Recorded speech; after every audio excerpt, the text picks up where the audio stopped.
Okay, so this is the introduction for our Chapter 2 project.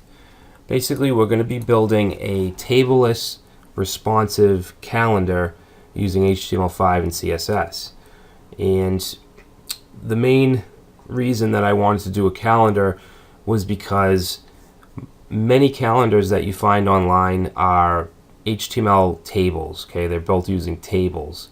And I personally, along with many developers, think that tables should only be used for tabular data. So things like things that you would use maybe a spreadsheet for, not for layout purposes. All right, so we're going to use pure CSS, no tables, and also we're going to make it responsive, so it's going to look good even if it's viewed on a mobile device.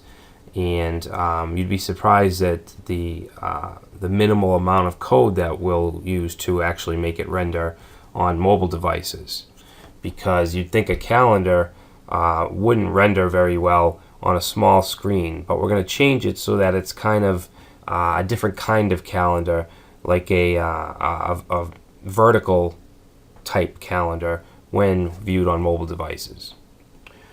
Alright, so what we're going to do is create a page for 1 month, but you'll be able to easily replicate that month if you want to create a page for all 12 months. Alright, we'll not use any HTML tables, only CSS, and the calendar will be 100% responsive and will render on any device. Okay, so you see a little thumbnail of what it's going to look like. Basically, we'll have different cells, and these are not table cells, they're going to be list items. Alright, so basically it's going to be a big unordered list. Alright, actually a few unordered lists. Each row will be a UL. And then we'll have events, styled events in certain blocks, and you can see that months, days that aren't part of that month, we have a gray background just to separate them.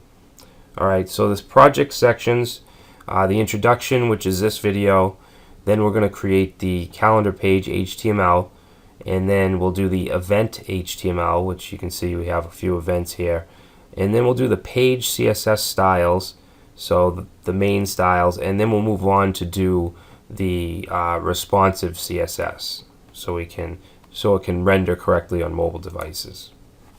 So basically what you'll learn is HTML5 markup, a table-like layout using CSS in unordered lists, and also box spacing, padding, and margin in media queries and responsive CSS.